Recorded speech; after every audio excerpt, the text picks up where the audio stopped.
Chers amis, je suis heureux de vous retrouver aujourd'hui pour commencer réellement l'étude de ce texte et nous allons commencer par le titre de ce texte, les 3 premiers versets.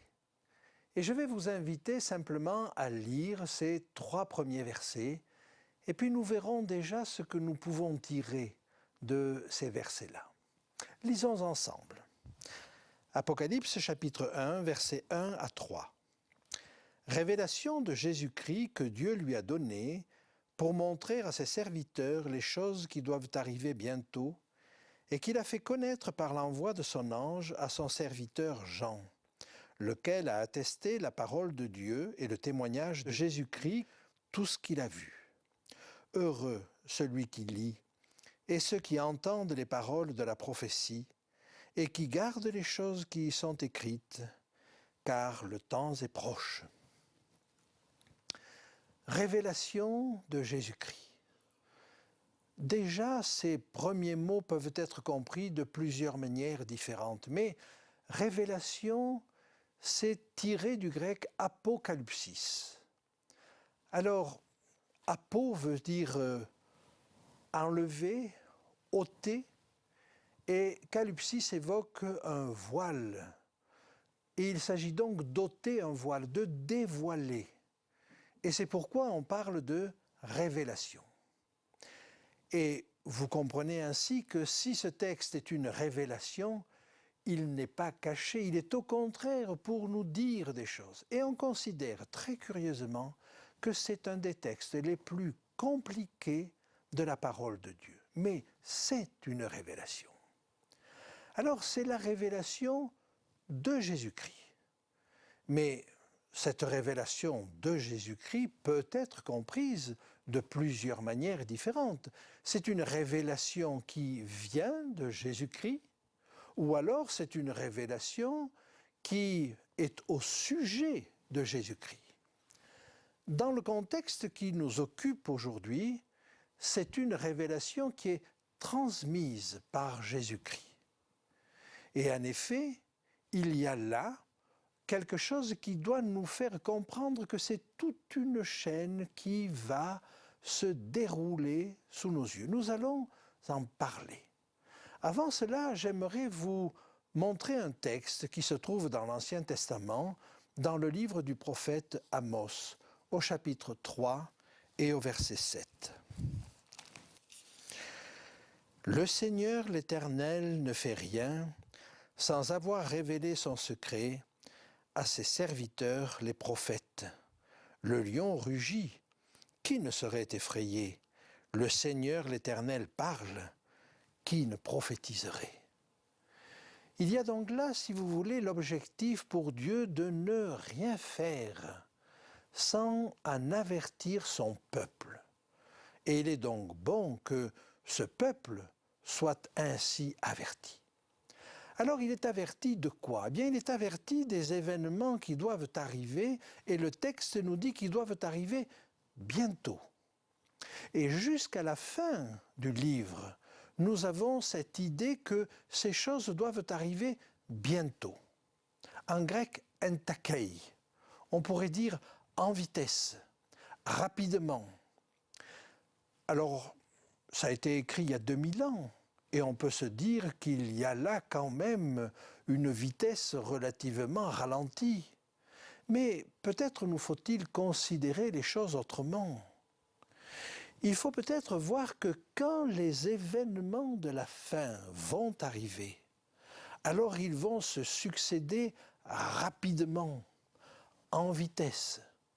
Et donc il faut comprendre que quand nous commencerons à voir ces choses, alors ces choses vont se faire très vite.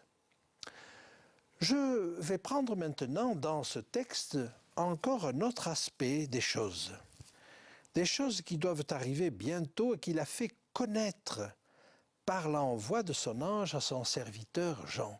Des choses qu'il a fait connaître. C'est le verbe sémaio qui est employé, c'est-à-dire qu'il a signifié, qu'il a fait connaître au moyen de signes. Et il a donc révélé à travers des symboles. Mais sémeion, en grec, c'est aussi un miracle. Et donc il y a là à la fois la notion de signe, mais la notion de miracle. Alors, je n'insiste pas là-dessus, mais il y a plusieurs textes qui peuvent nous dire des choses semblables et j'aimerais simplement lire ce que nous trouvons dans l'évangile de Jean au chapitre 2 et au verset 11 pour que nous comprenions l'usage de ce mot. Jean chapitre 2, verset 11. Tel fut à Cana, en Galilée, le premier des miracles que fit Jésus. Il manifesta sa gloire et ses disciples crurent en lui. Là, c'est le mot séméion qui est employé. C'est un miracle, mais c'était un signe. C'était un signe du ministère de Jésus. Et j'aimerais vous entraîner maintenant à la fin du livre d'Apocalypse, au chapitre 22 et au verset 16. Moi, Jésus, j'ai envoyé mon ange pour vous attester ces choses dans les églises. Je suis le rejeton et la postérité de David, l'étoile brillante du matin. Il a donc fait connaître ces choses par son ange. Et là, j'aimerais que nous revoyions ensemble ce qu'est cette chaîne de transmission. Car il y a une véritable chaîne de transmission. Si vous regardez ce premier verset, il nous est dit révélation de Jésus-Christ, mais que Dieu lui a donné. Donc la première étape, c'est que Dieu a donné une révélation à Jésus. Et Jésus l'a fait connaître à ses serviteurs, mais il l'a fait connaître comment? Il l'a donné à son ange, qui lui va la donner à Jean. Et nous allons d'ailleurs voir à plusieurs reprises dans le texte ces trois personnages, Jésus, l'ange et Jean. Et Jean va être interpellé, soit par Jésus, soit par l'ange directement. Mais c'est un ange qui est chargé de lui montrer ces choses. Et Jean a écrit ces choses. Et ce qu'il a écrit, c'est pour le lecteur. Mais le lecteur, lui, va le donner aux auditeurs. Et pour que le texte nous soit parvenu jusqu'à maintenant, jusqu'à nous, il a fallu qu'il y ait des copistes. Et que le texte soit donc pris et recopié jusqu'à ce qu'il parvienne à nous. Alors, une telle chaîne de transmission, en général, occasionne un certain nombre d'erreurs de copie.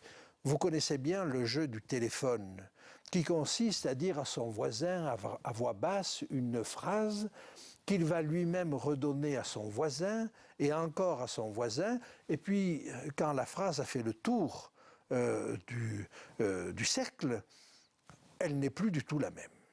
Or, vous comprenez qu'ici, il va falloir que ça soit différent. Il y a toute une chaîne de transmission, mais cette chaîne va être fidèle. Et le premier qualificatif qui va être donné à Jésus, le premier nom qu'il va recevoir, au verset 5, c'est le témoin fidèle. Par conséquent, il y a là cette chaîne et il faut que chaque élément soit fidèle dans la transmission. C'est une indication. C'est une indication parce que de la même manière que chacun va attester sa fidélité dans la transmission, on demande à chacun de ceux qui vont parler de ce texte la même fidélité dans la transmission.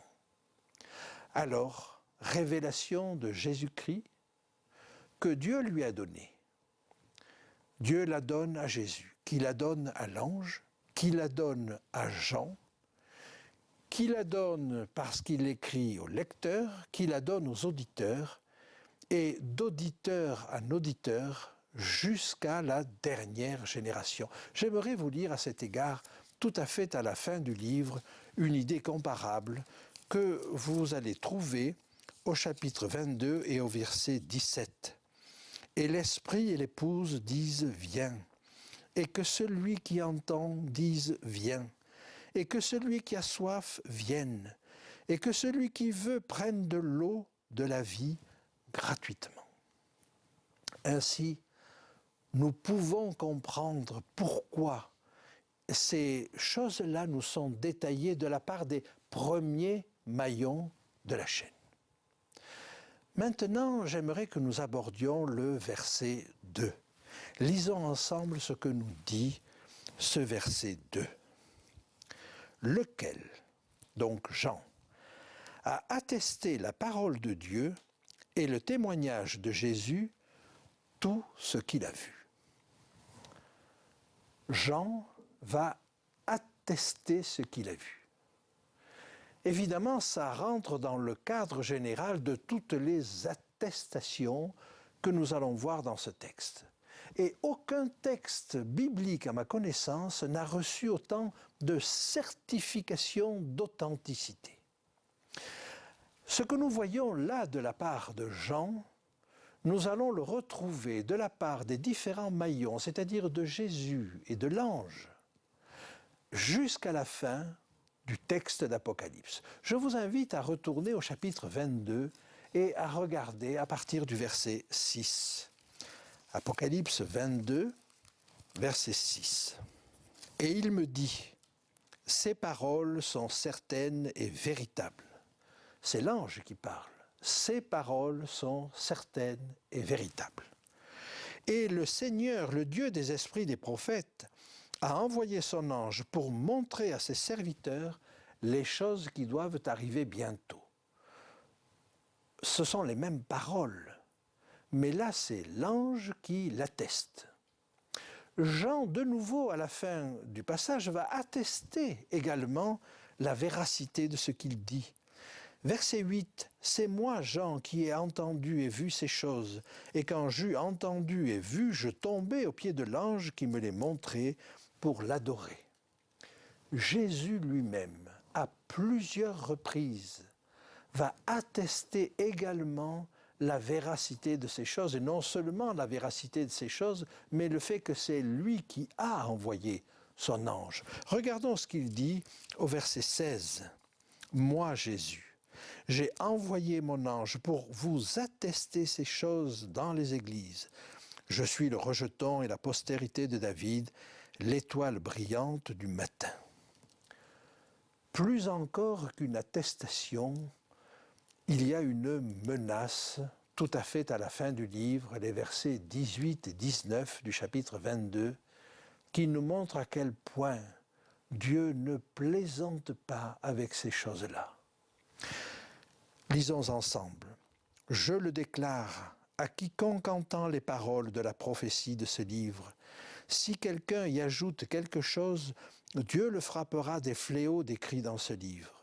Et si quelqu'un retranche quelque chose des paroles du livre de cette prophétie, Dieu retranchera sa part de l'arbre de la vie et de la vie sainte décrit dans ce livre. » Il y a donc là, si vous voulez, quelque chose d'extrêmement important.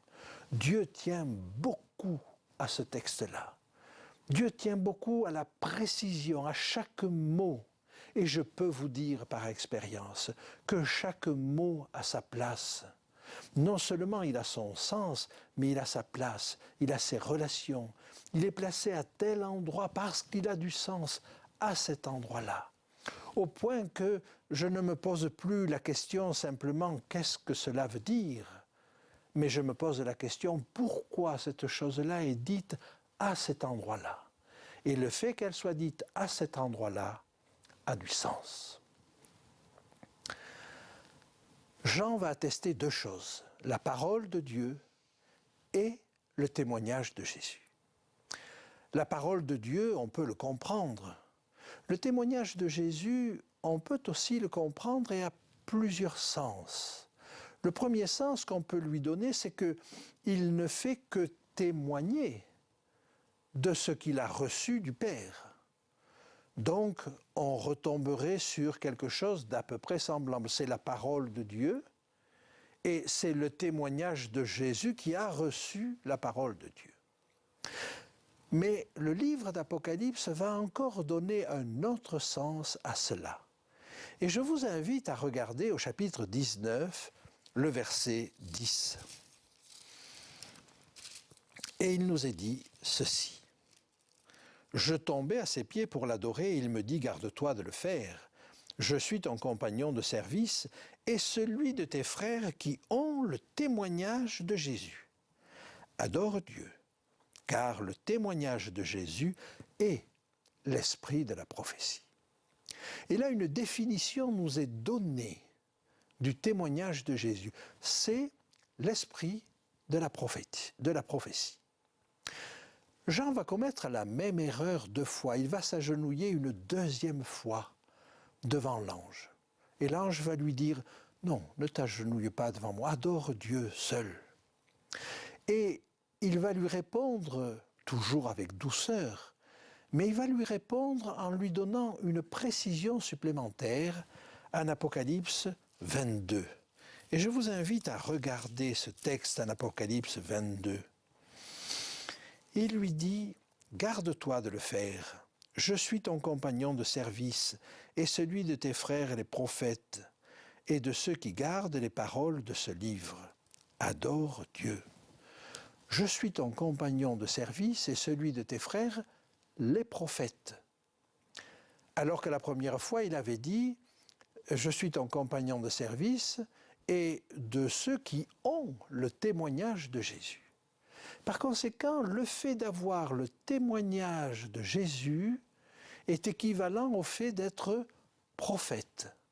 Et on comprend à ce moment-là qu'il ait pu dire « Le témoignage de Jésus, c'est l'esprit de la prophétie. » Et là se dessine un autre sens à ce témoignage de Jésus. Ce n'est pas simplement le témoignage que nous pouvons rendre de Jésus. Nous comprenons déjà que c'est un témoignage que Jésus rend. Témoignage qu'il rend à la parole qu'il a reçue de son Père, certes, mais dans l'épître, dans la première épître aux Corinthiens, nous allons encore découvrir une nuance supplémentaire.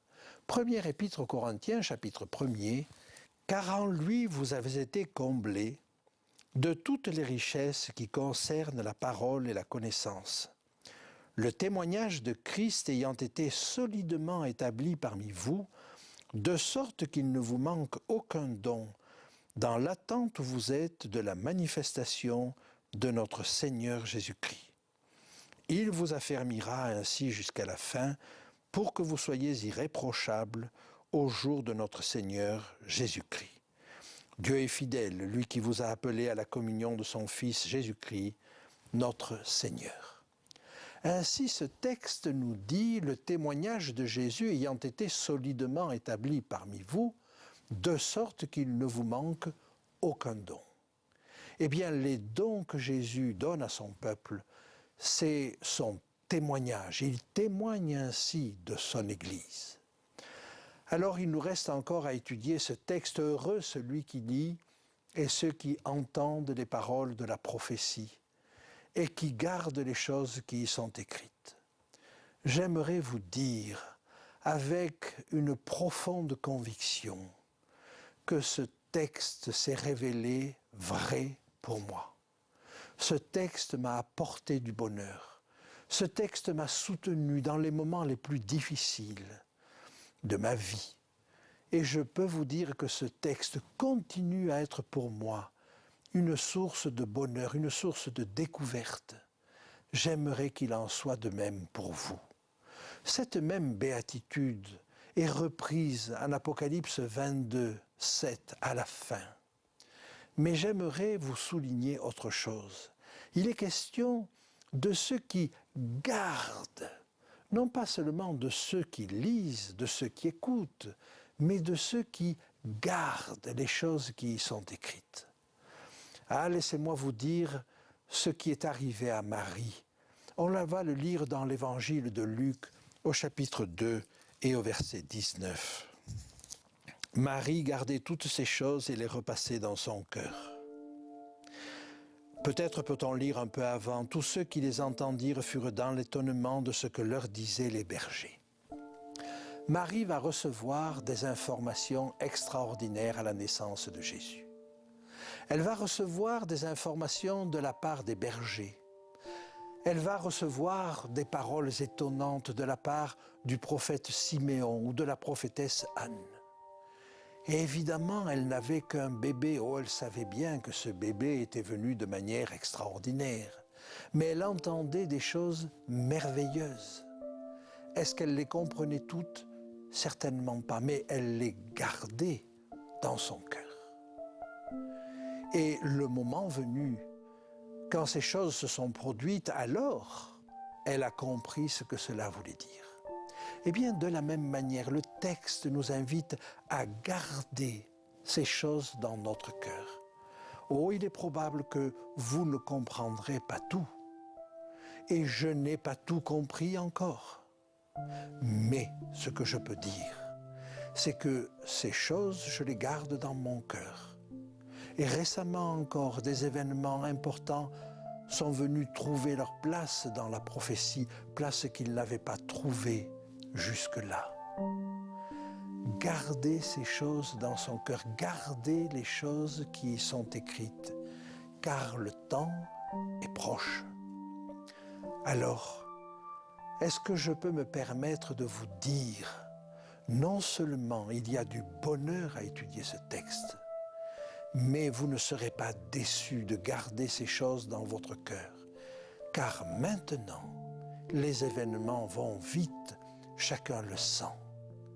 Et vous allez réaliser que ces choses qui étaient dites depuis très longtemps sont en train de se réaliser sous nos yeux. Dieu, à travers ce livre, veut ouvrir nos yeux, veut ouvrir nos cœurs et veut nous rendre heureux.